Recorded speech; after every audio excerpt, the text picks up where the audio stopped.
And hello fellow Techers, Space Bandit here with another episode of World of Tanks, and today I bring you a couple of games in AMX ELC Bis Tier 5 French light tank. I really do love this tank, and now with the update 6.0 you could pretty much optimize this tank for camo and gun accuracy, and you can make it work even better than it did before.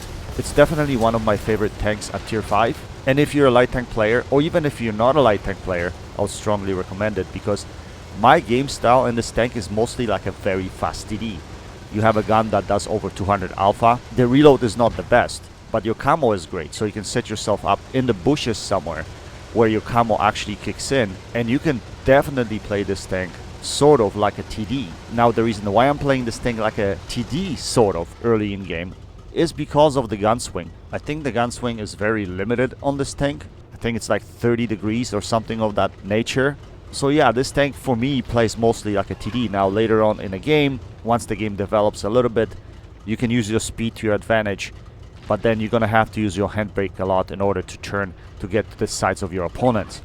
Now you're also short enough that if you run into big tanks like Oni for instance, you can definitely sit beside them, put shells into them, and they won't be able to get their gun down. Anyway, while you watch the game in the background, what I'll do is I will announce the tank giveaway winners, and really that's the purpose of this video anyway. So thank you to everyone that has entered this draw and everyone that's commented below my Su-1 2244 video. Greatly appreciate it. And for those that didn't win in this contest, don't give up so easily. I'm gonna have another contest coming up within the next few weeks or so. So keep your eyes open on that, and you will be able to win a tank again. Anyway, without further ado, let's jump into announcing the winners. And what we'll do is we'll start with King Tiger Tier 8 German Premium Heavy Tank. Now there was a little bit of confusion there because in my description I think I had captured King Tiger in there, which is completely different tank. It's an American version of Tiger 2. No, I'm giving away the German version of Tiger 2 or King Tiger. And the winner for King Tiger is Vader X980 from PS4 platform. Congratulations Vader. I hope you enjoy your brand new acquisition. Winner number 2 of SU-12244 is player with gamertag Jalopanox100 from PS4 platform. Congratulations, I hope you enjoy your new acquisition. The winner of Talk 2 Tier 6 British Heavy Tank is player with gamertag Yorkie0001. Congratulations Yorkie, you're getting the slow DPM monster. I'm sure it's gonna look good in your garage. And last but not least, the winner of 7 days of premium time is player with gamertag Ian Ray from PS4 platform. Congratulations Ian. I hope you put the 7 days of premium to best of use and you get the most out of it. Congratulations to all of the winners, and for whatever reason, this time most of the winners were predominantly from PS4 platform, which is quite strange to be honest. Let's hope that balances out in the next draw going forward. But regardless, congratulations to all the winners. I hope you enjoy your prizes. And as I mentioned to you guys in my giveaway video, there will be no codes for these tanks. These tanks will be deposited directly to your account after February 1st. So give it a few days and they should appear in your accounts. I'm just gonna have to make sure that I have your gamer tag spelled correctly so that I can send proper information to Wargaming. Anyway, congratulations to all the winners once again, and we're gonna hold another draw within the next few weeks again, so keep an eye open on my channel and hopefully you will be the winner next time around. Anyway, let's get back into the gameplay. As you've noticed, this game is on map Port. I normally don't play much on this map at all guys, because this map is only available at lower tiers. And for for this tank, this map is not the greatest because you cannot really spread your wings. You cannot really drive around the map. It's so small, to be honest. But it looks good. The map looks good. I think it was remade and it actually looks fairly decent. And we ended up having really decent game on this map. As you can see, even on a small map, especially at tier 5, the camo of this tank is still good enough in order to be stealthy when you shoot, especially from behind a cover or behind bushes and stuff like that. So we ended up having a quite nice game. We finished on top of the team with almost 2.5k damage. Let's look at the post-game stats and see how we did.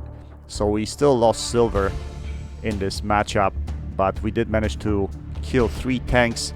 We had 14 direct hits and also 864 assisted damage, which brings the combined total to over 3000 damage.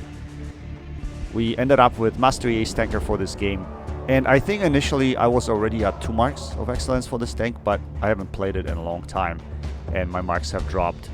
So I just wanted to bring it up over 2 marks, and eventually I think I'll 3 mark this tank, but time is a problem. We finished on top of the team with 1572 base XP.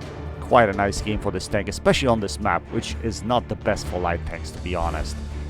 Anyway, let's jump into the second and featured game of this evening. And again, we are in the AMX ELC Bis, and we're on map Malinovka. Now, this is more of a map that you want to play with this tank, right? Because you want to use the speed, you know, you want to relocate, you want to be able to use the attributes of a light tank, yet, you know, be able to relocate and find positions where are beneficial for you. Now, this game is going to be crazy because my team is not going to be the best, and I'm going to have to carry the crap out of this game in order to win it.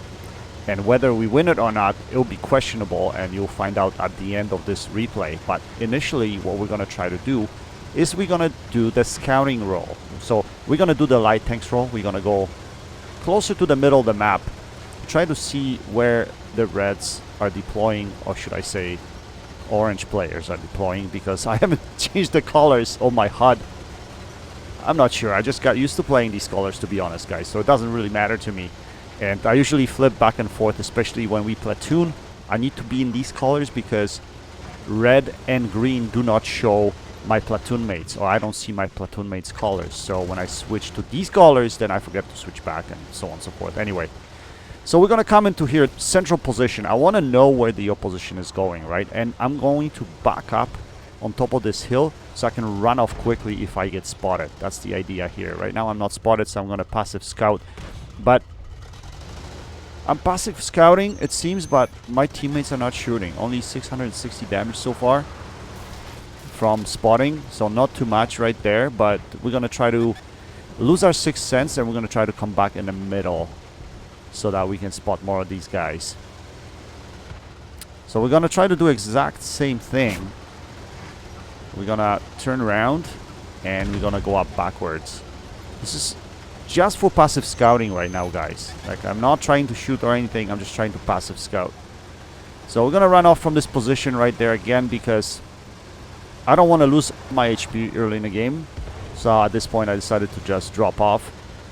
Looks like my teammates are not quite interested in shooting all of these guys up there, so I decided to get myself in the bush right here, and hopefully I can spot more of these guys sitting at D5, and that's exactly what I did. We fired that shell right there, and we weren't spotted, so we should be able to fire from behind bushes over here without being spotted. Although at this point, all these guys disappeared, so I don't know. I'm gonna have to go up there and respot them again. That's what I was thinking. As you notice, we lost the hill already, so I have to keep that in mind. At the same time, I want to keep spotting because it looks like no one else is interested in doing that, so I'm going to be doing that. We see this guy over there. We're going to try to put a shell into him, but he backs off, unfortunately, and we're not able to put that shell into him. And at this point, I thought to myself, you know what? I got to drop a little bit further because it looks like the hill is lost.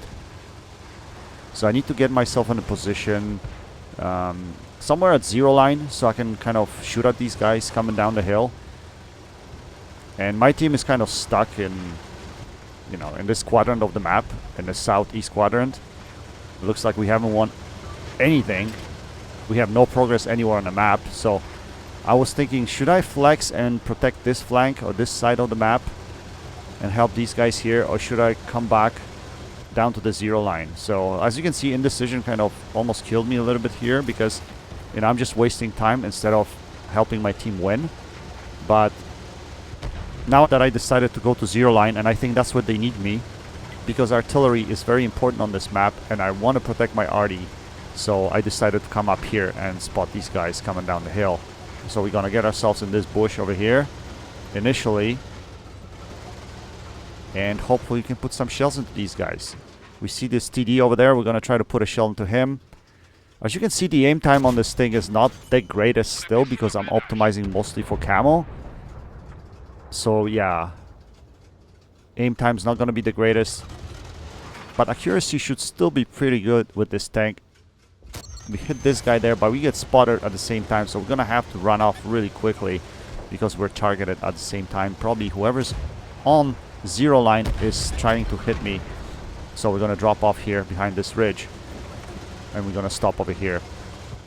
As you can see, that medium tank was spotting me, so we're gonna put a shell into him, and again we're gonna try to relocate quickly. He's not paying attention to us, so we're just gonna use our handbrake. We're gonna stop, we're gonna line up a shot at him, and we want to take him out of the game right there, so that I don't want to lose my arty. This is too early in the game still, and I need my arty here.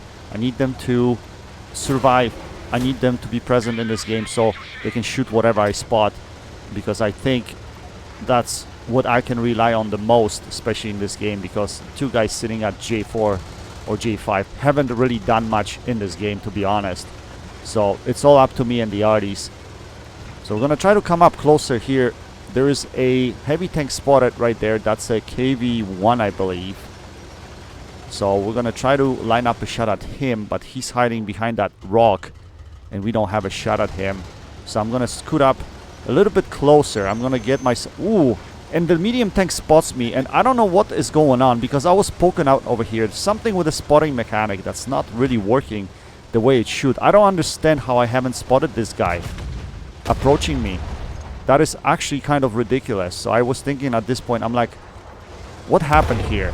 I have really good view range in this thing. I have really good camo. And I only got spotted, or I only spotted him when he was like within, I don't know what it was, at least like 100 meters to me, or 150. That was kind of ridiculous, to be honest. And that's gonna happen again in this game, and I don't know why. It's just strange to me. Anyway, that KV-1 was spotted. We're gonna put a blind shell into him. Now we're gonna approach a little bit closer to see if we can respot him. Right there, we spot him again, and he's not spotting us, so we should be easily able to put shells into him right there. So we put a shell right there, and so at this point I could have just kept on shooting him because I wasn't detected, but again I wanted to go and check the other flank, but all of a sudden that TD shows up out of nowhere. Again, I didn't spot him at all. I don't know if this guy's commander has some insane camo perks on it or not. I don't know how that's possible, that he gets to me that close and I don't spot him. Anyway, we come closer to the middle and we spot this TD and the opposition's arty, the bishop. So we put a shell into the arty, and now we're gonna try to put a shell into the TD, but he gets taken out, luckily. And now we're gonna try to come back and deal with the second TD.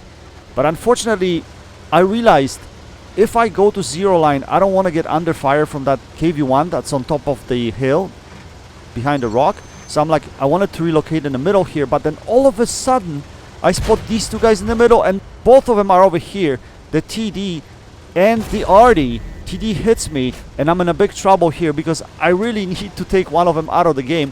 Unfortunately, I didn't reload in time to shoot the RD. Now I'm just trying to get away from the situation, and yeah, that is my luck with RD almost every time. When I need to carry, I don't get a break. I never get a break in a game, guys. RD always shuts me down, and that's what happened here.